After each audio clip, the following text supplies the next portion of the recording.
자, 다시요. 자, 일단 토지 정책인데요. 제일 먼저 볼 게 뭐 있습니까? 토지 정책이란 말 자체는 뭔가 하면 토지와 관련돼 있는 문제 해결할 목적이에요. 그래서 비록 책에 설명이 꽤 많지만 가장 중요한 첫 번째 겁니다. 좋다. 국가 네가 개입할 때 부동산 토지 관련돼 있는 문제를 해결해서 개입할 때 어떤 방법으로 이 문제를 해결할래? 그 방법을 먼저 제시해 두려는 겁니다.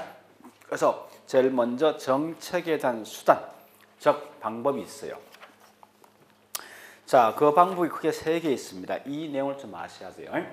그래서 맨 먼저 첫 번째 국가에서 직접 수요자, 공급자 입장이 되어서 개입한다 이겁니다. 이걸 말하냐 다른 말로 직접 개입이죠. 두 번째 보니까 땅을 갖고 있는 수요자, 공급자한테 청면 지원함에 따라서 어떤 부동산 토지 문제 해결 방식이 간접 개입이에요. 세 번째 보니까 하라 하지 마라. 결국은 어떤 걸 규제를 통해서 해결하는 방식이 있습니다. 얘들은 중요한 거 이거 묻습니다. 주로 뭘 묻는가 하면요. 좋다. 어떠한 예가 어디 속에 포함될 것인가 이게 분명히 나온다는 거예요. 그래서 그럼 참고로 직접 개입은 한마디로 국가가 직접 수요자 공급자 입장이 되는 거예요. 그래서 가장 대표적인 예가 뭐냐 이런 겁니다. 공영이라든지 공공 나오죠. 이 말 나오는 순간 전부 다 직접 개입이건. 자, 또한 같이 우리가 알고 있는 토지구역 정리사업, 토지구역 정리사업도 일종의 뭐 있습니까? 직접 개입이 한 예랍니다. 그리고 그 외에 보니까 토지 뭐 있습니까? 언행제도 같은 거 있죠. 또 수용 같은 거 이런 건 전부 다 직접 개입이 한 예가 되어진다고 생각하시면 되겠습니다. 그리고 이 간접 개입은요. 측면 지원해 주는 건데 가만히 보시면요. 자, 주로 어떤 게 있습니까? 간접 개입 보니까 세금이다, 금융 지원, 보조금, 부담금. 결국 이 말 아닙니까? 얘는 전부 다 돈 관련된 것은 전부 다 간접 개입이다 이렇게 보시라고요. 볼 때. 그다음 세 번째 보니까 이용 규제란 말은 이 말입니다. 하라 하지 말라는 거야. 너 현재 이 땅 5층만 써, 상업용만 써라. 딱 규제하는 거예요 이렇게. 그러니까 결국 얘는 항상 나왔을 때 뭐 있습니까? 뭐뭐에 대한 규제, 어떤 거에 대한 계획한다, 지정한다, 해제한다, 또 뭐 인허가 같은 거 있죠.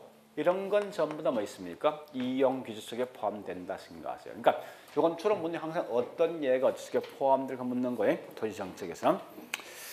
자, 그럼 현재 이게 어떻게 시험 나오는가? 이렇게 시험 나온답니다. 잠시요. 우리 OX 문제 38번. 한 개 맞게 38번. OX 문제 38번요. 자, 일단 거기 키워드는 우리 항상 공부할 때요. 책이든 문제부터 마찬가지예요. 뭐는 뭐답니다. 그러니까 금융정 뭐요? 네, 지원 정책은 간접 저기 직접 개입 나 있죠. 그렇게 시험 나온다 이겁니다. 틀린 거죠? 돈은 무조건 간접 개입이다 이렇게 보시면 돼요. 가볍게 그런 형태로 시험 나온다. 따라서 우리 공부할 때 그렇게 하시면 된다는 거예요. 자, 그런데요. 여기 다시 보자고. 여러분 실제 있죠? 이 세 개 중에 효과가 제일 빠른 게 뭐가 되겠습니까? 국가가 직접 개입해서 어떤 행위를 하는 게 훨씬 더 사실 빠르거든요. 그래서 우리 비록 책에는 없지만 이거 구분하셔야 돼. 잠시만요. 이런 거요. 반드시 볼 게 환지 방식과 있죠. 두 번째 매수 방식이 있죠. 이 두 개 차이를 꼭 기억하셔야 돼요. 환지와 매수. 그래서 환지 방식의 가장 대표적인 예가 뭐가 있냐 묻거든. 토지 구획 정리 사업이 있어요. 매수 방식의 가장 대표적인 예가 뭐 있는가 하면 공영 개발 같은 거 있죠. 또는 뭐 있습니까? 토지 비축 또는 토지 언행 제도가 있어요. 참고로 나중에 할 건데 이 매수란 말과 수용은 무슨 차이가 있습니까? 매수, 수용. 네? 그러니까 매수는 협상하는 거지. 협의 매수야. 수용은 강제성이 수반 강제 수용이라고. 자, 그럼 잠시요. 보세요. 이제 요거 두 개를 보는데 우리 실제 시험에 이렇게 나오진 않습니다. 다만 환지에 대한 설명이다. 내용 중 틀린 글이 내지 않고 있죠. 거꾸로 뭐 있습니까? 여말래 토지구역 정리 사업에 대한 설명이다. 내용 중 잘못된 거 물으면요. 무조건 얘 반대 뭡니까? 매수하고 차치라고. 요 말을 묻는 순간 이건 환지 묻는 거예요.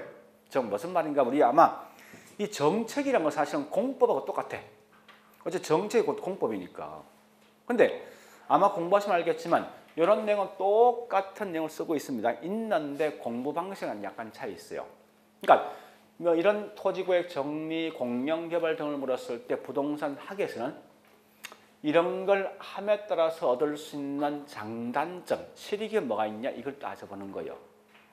반대 거꾸로 뭐 있습니까? 똑같은 이 내용이지만 이 공법에서는 절차상 어떤 과정을 거칠래 묻는 겁니다.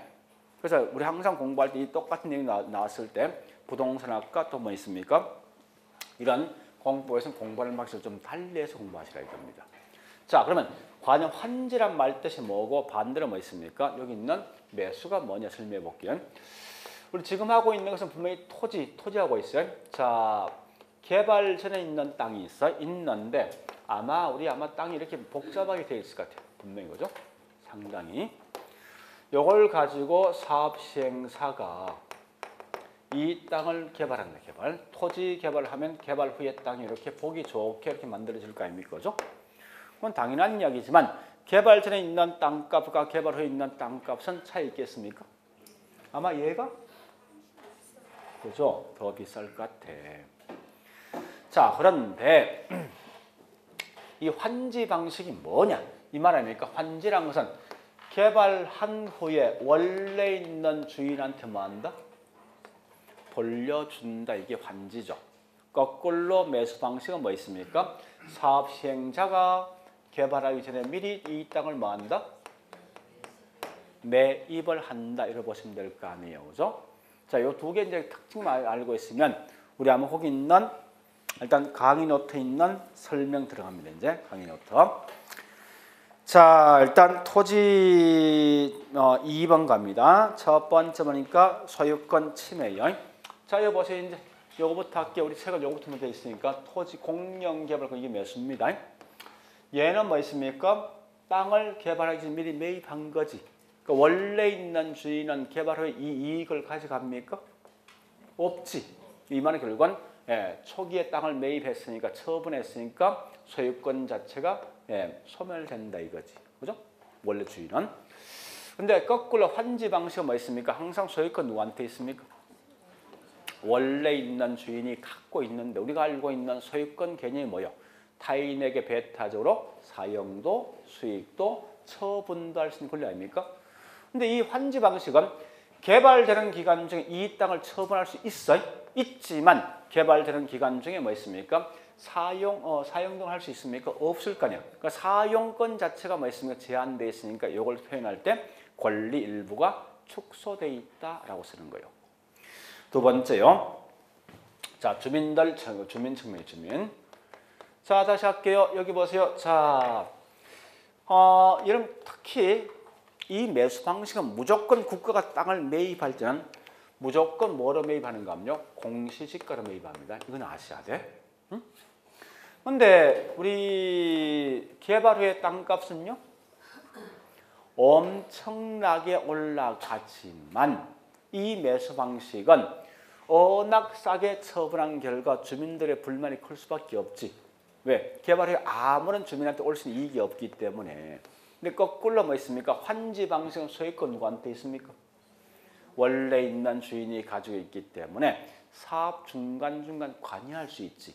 그래서 다른 말로 주민들의 의견 수렴을 극대화할 수 있다고 쓰는 거예요. 자, 그다음에 세 번째. 이 세 번째 말이 중요합니다. 개발의 관수가.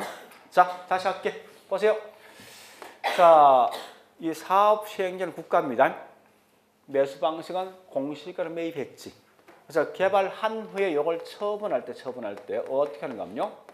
원칙은 가장 높은 돈을 써낼 수 있는 채권 입찰제. 입찰제는 뭐 있습니까? 처분한답니다. 국가는 뭐 있습니까? 공시지가로 매입해서 굉장히 비싸게 판 거 아니에요? 요거 차이만큼 전부 다 누구 몫이에요, 이제? 국가 몫이지. 이 말은 개발이익을 충분히 환수할 수가 있는 거지. 그런데 환지 방식은 잘 보세요. 개발 이 땅에 대한 소유권 누구한테 있습니까? 국가한테 있으니까 땅값이 분명히 올라가면 이익 볼 거 아닙니까? 근데 조심할 거 이거 아셔야 돼. 환지 방식도 개발이익은 환수할 수 있어요. 그걸 아셔야 돼. 자, 다시요. 환지 방식도 개발이익을 환수할 수 있습니다. 있는데 어떤 방식이냐? 감보율을 통해서 환수한답니다. 감보율. 근데 이게 여러 가지 문제가 있어. 문제가 있는 결과 개발이익을 충분히 환수를 못한다는 거예요. 그러니까 이걸 아시라 이겁니다. 환지 방식은 개발이익을 환수할 수 없다 쓰면 안 돼.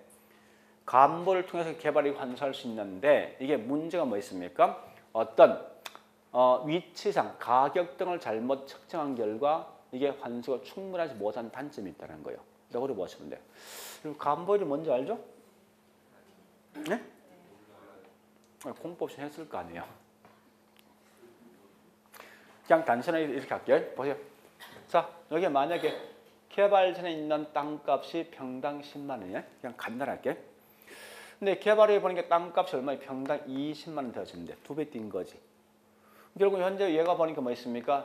A라는 친구가 1000평 정도 땅을 갖고 있어. 그래서 여기 있는 불로소득이 발생한 만큼 이걸 뺀 나머지 뭐 있습니까? 500평을 돌려주는 거예요. 그 나머지 여기 있는 500평 결국 뭐 있습니까? 이익이 발생한 만큼 국가가 하자는 거 아닙니까? 이게 감보율이거든, 지금 말해서. 네? 감해 준다 이거 아닙니까? 이익을 뺀 나머지 준다는 거. 근데 이게 문제가 분명히 있다는 거예요. 어떤 문제인가 이런 문제 있습니다. 보세요. 현재 보니까 이렇게 도로나 있어, 도로가. 자, 이렇게 또 도로가 있어요. 이렇게. 자, 그러면요. 아마 여기 있는 땅값은 굉장히 비쌀 것 같아. 그죠? 이런 점 아마 땅값 별로 큰 의미 없을 것 같아. 근데 이렇게 돼 있는 땅에 보니까 도로가 있죠. 이렇게 나는 거예요. 이런 형태로서. 이렇게 도로난답니다. 그럼 보세요. 이 지역의 땅값 원래 굉장히 비싼 땅 아닙니까? 그죠? 여기는 굉장히 쌌던 땅이잖아요. 근데 갑자기 전체를 일률적으로 어떤 평가하면 결국 뭐 어떤 문제 있습니까? 얘는 엄청나게 손실 보기를 볼 거 아니에요. 거꾸로 얘는 엄청난 이익을 보게 돼 있다 분명히. 그러니까 이게 결국은 감보율 자체가 잘못 책정되어짐에 따라서 여러 가지 문제가 있다는 거예요. 그래서 말뜻이 뭔가 하면 환지 방식도 개발이익은 환수할 수 있는데 문제는 뭐 있습니까? 충분하게 환수하지 못한다는 단점을 갖고 있다는 것만 아시면 되겠습니다. 자, 그 다음에 사업에 대한 속도. 자, 다시 보자고요. 매수 방식은 토지에 대한 소유권 누구한테 있다? 사업 시행자지, 국가. 사업도 누가 한다? 이 말은 뭐야? 자기 땅 자기가 개발하는 거지. 근데 환지 방식은 소유권 누구한테 있어? 사업은 누가 합니까? 그러니까 훨씬 더 속도가 빠른 게 누가 되겠습니까? 네? 그죠? 또 계획성 있게 사업을 달성할 수 있는 방식도 그죠? 그렇게 하시면 돼, 여러분들이. 자, 그다음요. 초기 개발 비용. 자, 여기 보세요. 매수 방식은 땅을 매입하는 비용 수반되죠. 환지 방식은 토지 매입비 수반됩니까? 그래서 초기 개발 비용이 훨씬 더 많이 드는 게 매수, 공영 개발. 자, 그다음에 이중 가격제. 여기 보세요. 자, 땅을 처분할 때 매수 방식은 원칙은 채권 입찰제로 처분하되 다만 뭐 있습니까? 예외적으로 국가가 이용할 때는 공시지가에다가 조성한 원가를만 포함해서 처분한대. 결국 여기 뭐 있습니까? 원칙은 채권 입찰제인데 국가 이용시만 조성 원가를 공급하니까 이때 무슨 가격? 가격이 두 개 있다 해서 이중 가격이 발생한다라고 쓴답니다. 자, 당연한 얘기지만 환지 방식은 얘가 땅을 처분한 적이 있습니까? 이거 환지 없죠. 이중 가격은 개념 자체가 있을 수가 없다고 이게. 자, 일단 그래 보시고 그러면 뭐 대충 구분되는 거죠. 그러니까 이렇게 항상 환지와 매수 전체에 있는 틀을 보시면 금방 따라할 수 있어요. 자, 일단 우리가 아마 거기 밑에 우물 정자 있을 거예요. 그거 이해 되겠죠? 공영 개발은 토지 보상실은 공시지가고 개발의 처분실은 원칙은 채권 입찰제인데 니은번 예외적이지만 국가가 이용시 오타 있네. 조성원가입니다. 조성원가로 공급한다. 자, 그런데 또 밑에 뭐 있습니까? 아까 설명했지만 토지구역 정리 사업도 뭐 있습니까? 개발이익을 환수할 수 있다. 뭘 통해서? 감보를 통해서. 그러나 이게 충분하지는 아니하더라. 이렇게 하셔야 됩니다. 자, 그리고 있죠. 우측에 이제 이 뭐 있습니까? 토지 비축, 토지 은행 제도가 있습니다. 자, 요거 설명할게요. 이제 여기 보세요. 토지 비축, 토지 은행 제도가 뭐냐? 이런 거요. 원주시가 있으면 외곽 지역에 이렇게 미개발된 토지가 있습니다. 이 땅을 들고 놀고 있는 땅이니까 국가가 사전에 이 땅을 뭐 있습니까? 매입을 한다는 거예요. 그래서 일정 기간 동안 이용 또는 관리하다가 나중에 필요한 사람한테 뭐 있습니까? 국가 또는 개인한테 처분도 임대도 주는 걸 뭐라냐? 이게 토지 비축, 토지 은행 제도입니다. 마치 우리 시중은행과 똑같습니다. 여윳돈 있는 돈이 저축되면 필요한 사람 돈을 빌려주는 거 아닙니까? 똑같은 거예요. 이런 걸 이제 토지 은행 제도로 쓰는데 이런 기본 흐름을 아셔야 됩니다. 자, 그러면 일단 거기 있는 개념 들어갑니다. 이래서 나왔습니다. 한번 읽어보겠습니다. 미래 용도를 위해서 정부가 미개발된 토지를 미리 싼 값에 대량으로 매입하여 그 다음에 중요합니다. 국가가 보유합니까? 민간이 보유합니까? 일단 그런 걸 좀 정리해 놓으세요. 공공보유지 절대 이 말신 사적 보유는 아니에요. 분명히 그런 건 장난칠 수 있어. 분명히. 하다가 토지를 갖다 정부가 이용 또는 개인한테 처분 또는 뭐 있습니까? 임대해 주는 제도가 토지 비축, 토지 은행 제도이라는 거예요. 특히 얘는 뭐 있습니까? 장단점 보시는데 자, 첫 번째 장점 보니까 무질서, 무계획적인 도시 스프롤 자체가 뭔냐면 이게 무질서, 무계획적인 용어입니다. 그래서 무질서, 무계획적인 도시 스프롤 현상을 방지할 수 있다는 거예요. 자, 이거 보세요. 이 말입니다. 자, 원래 이게 개인 땅일 때 원주시가 도시화가 되면 인구는 점점 뭐 하겠습니까? 많아지겠지. 인구 많아진 만큼 땅값은요? 올라가면 높은 땅값 지불할 수 없는 산업들은 사람들 밖으로 빠져나서 이렇게 개발한다는 거예요. 하는데 이게 문제가 있어. 계획적인 개발이 아니라 자기 마음대로 시킨답니다. 그러다 보니까 아니 공장 옆에 주거, 상가 옆에 공장 이런 게 막 섞여 있다는 거예요. 이런 문제가 분명히 발생하게 돼 있습니다. 자, 이렇게 무질서 무계획적인 개발이 있는데 이때 뭐 있으면 이 땅을 국가가 매입하면 이런 지역은 개인이 개발할 수 있습니까? 없지. 그래서 그와 같이 무질서 무계획적인 개발을 방지할 수 있다는 거예요. 자, 두 번째 보니까 나와 있는 게 개발이익을 환수할 수 있다. 이 말이 뭐냐? 여러분 현재 이 땅은 개발되기 전에 아주 싸게 매입했을 거 아니에요? 국가거죠? 나중에 개발하면 굉장히 땅값 올라가면 비싸게 처분할 수 있습니다. 세 번째 보니까 사실은 티격번이 제일 우리 지금 하고 있는 토지 은행제도를 하는 목적은 사실 티격번입니다. 이 말이에요. 우리 한번 생각해 보실까? 만약에 있죠. 이 지역에 도로가 들어선다라고 한다면 민간 땅인데 발표했어. 그 땅값 뛸 거 아니에요. 그 땅을 갖고 있는 주인은 금방 팔겠습니까? 국가한테 뭐 있습니까? 팔겠습니까? 결국은 버틸 거 아니에요. 공사 기간 길어질 거 아니에요. 또 비용 올라갈 거 아니에요. 근데 지금 보니까 토지 은행 제도를 통해서 미리 싼 값에 산 땅이 있어. 이 땅 국가 이용시면 바로바로 공급받을 수 있는 거죠. 그런 어떤 장점이 있다는 거예요. 근데 이 가장 큰 단점이 있습니다. 제일 큰 단점이 뭐냐 보니까 첫 번째, 자, 요 땅 매입해야 되지? 매입비가 엄청나게 많이 든다는 거예요.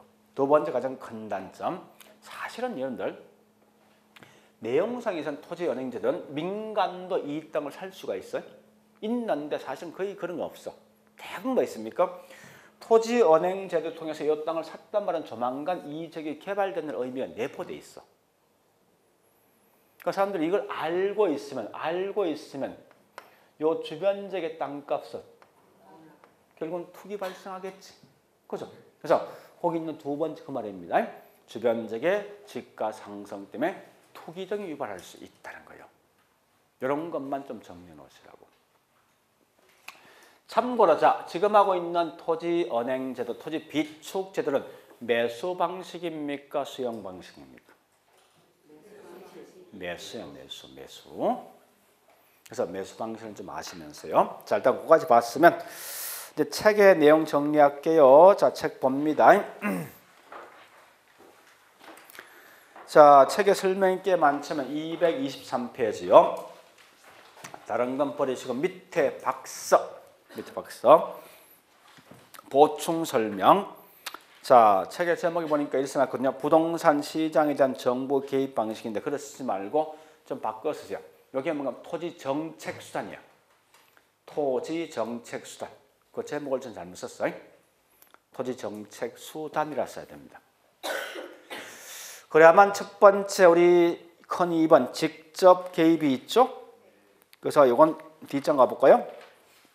직접 개입에는 동그라미 2번 그 예가 있을 것이고, 그 다음에 큰 3번 간접 개입에 대한 예가 있을 것이고, 토지 이용 규제 예가 있습니다.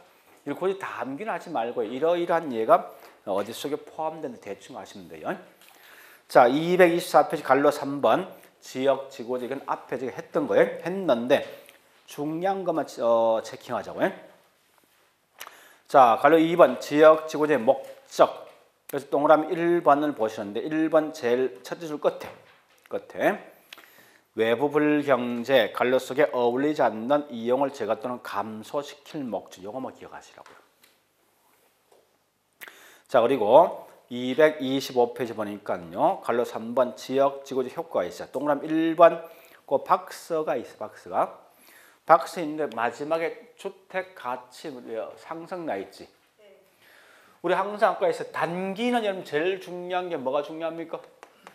단기. 요거 집어넣으라고. 이 말이 가장 중요합니다. 그래서 주택 가치 상승 뒤에 이렇게 초과 이윤선을 하고. 초과이윤. 그 다음요. 동그라미 2번 장기의 기억에 뭐 있습니까? 박서. 얘도 박서 보니까 뭐 나와 있습니까? 네, 끝에 나와 있는 게 주택 가치 하락 나 있지. 그 뒤에 뭐 있으면 정상 이윤이란 말 써놓으세요. 이게 꼭 들어와야 돼. 단기에서는 초과이윤, 장기는 정상 이윤이란 말이 꼭 들어야 됩니다. 자, 그래 보시고 넘어갑니다. 예, 227페이지 갈로 4번 개발이익 환수제도. 지금은 그냥 넘어갑니다.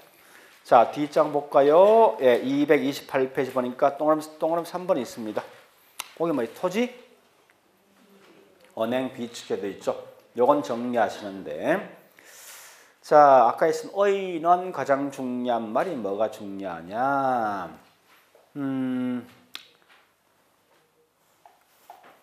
네, 거기서 보면 정부가 미리 싼 값에 토지를 매입한 거죠.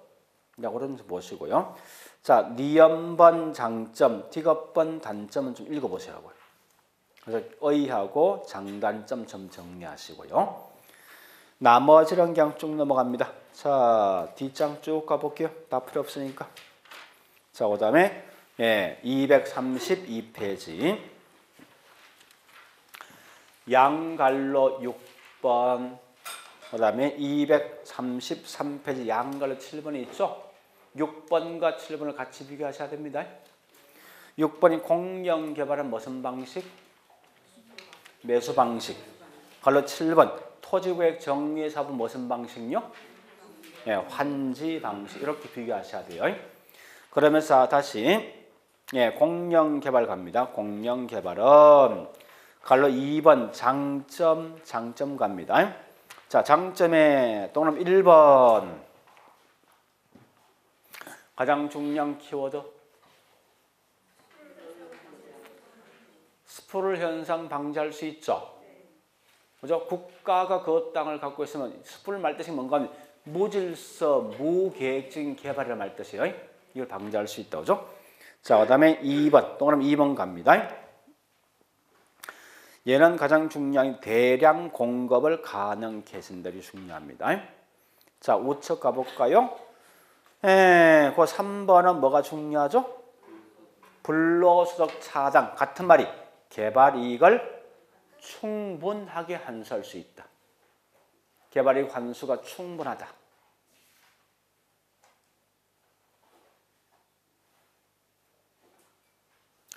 네 번째는요. 네 번째 이 말입니다.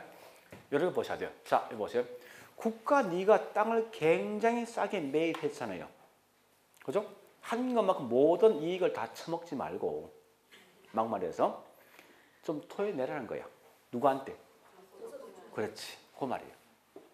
그러니까 소득이 낮은 분한테는 아주 싸게 공급을 해주라 이거예요. 자, 그 다음에 5번도 이해되겠습니까? 투기 방지할 수 있죠.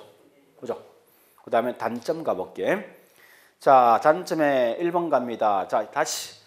여기 있는 현재 이 방식은 현지입니까? 매수입니까? 매수지. 근데 땅을 살 때 뭐로 매입하지? 무조건 국가가 매입은 지금 공시지가야. 몽땅 다 공시지가. 불만 클 거 아니야. 거기 1번이야. 그러니까 토지 소유자 반발이 심하다는 거죠. 2번 키워드 뭐예요? 땅을 갖다 매입하잖아. 매입비가 많이 들겠죠. 막대한 투자가 이루어진답니다. 그 다음에 뭐 3번은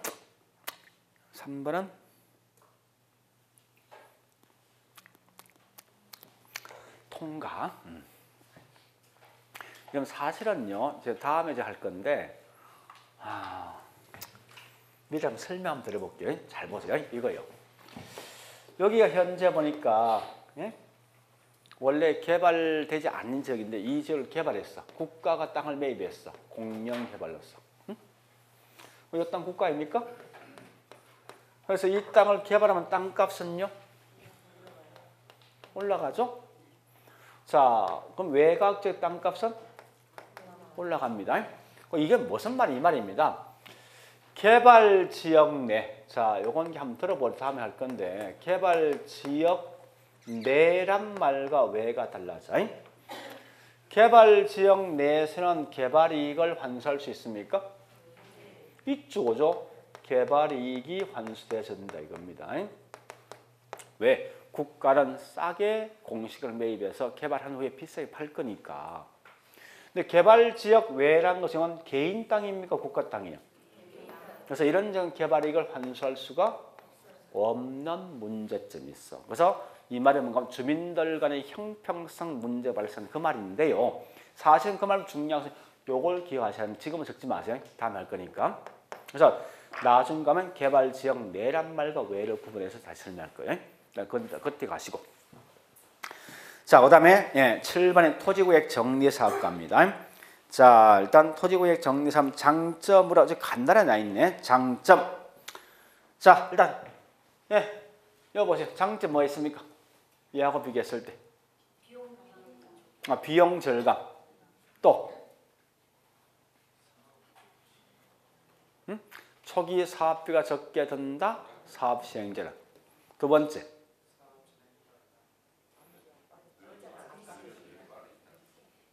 보는 시각에 대한 차이입니다. 원래 땅을 갖고 있는 놈은 엄청 덕을 볼 거 아니야. 그죠? 원소유자는 지나치게 어떤 이익을 볼 수 있는 장점이 있다고 이게. 그렇지 않습니까? 네. 일단 그런 어떤 특징이 있답니다. 그래서 아마 그 설명된 것 같아. 그죠? 그 다음에 단점, 우리 책은 단점 나 있네. 원소유자를 지나치게 보호한다는 단점이 있더라. 말 뜻이고요. 응? 기억이. 뒷장 보니까 3번 불합리한 환지로 인해서 소유자의 불만을 초래할 수 있다. 이 말보다 이 중요한 것은 이겁니다. 그 말 이거예요. 감보율에 대한 문제가 있다는 감보율. 감보율에 대한 문제가 있더라 이거예요. 단점이. 굳이 쓴다면 우리 거기 있는 3번보다 그 말이 더 정확할 겁니다. 간보율에 대한 문제가 발생한다. 간보율에 대한 문제가 발생한다. 자, 그래 보시고 그다음에 8번 통과, 그다음에 큰 4번 주택 정책. 아까 했습니다. 자, 이름 주택 정책. 주택 문제 2개 있지. 뭐 있어? 공급 부족해. 공급 부족해. 한 개 더. 아니, 공급 부족해. 집을 만들었어. 근데 살려면 없어. 왜? 돈이 없기 때문에. 구매력에 대한 문제하고 공급 부족이죠. 자, 해결 방식 보니까 나와 있는 게 235페이지 양갈로 3번, 갈로 1번 뭐요? 공급 확대. 2번 뭐요? 구매력 강화지. 적지마 시험 안 나올 거니까. 다 적기 집은 안 나오잖아요, 이거. 자, 넘어갑니다. 그래서 실상은 중요한 건 236페이지부터 있는 양갈로 4번. 임대주택 정책이 굉장히 중요합니다. 임대주택 정책은 한 번도 이걸 안 나온 적이 없어. 매년마다 꼭 시험 나온다고. 그러니까 매년 나오니까 무조건 이건 공부하셔야 돼. 무조건. 자, 일단 그래 보시고, 일단 조금 끊었다 다시 할게요. 시간 관계상.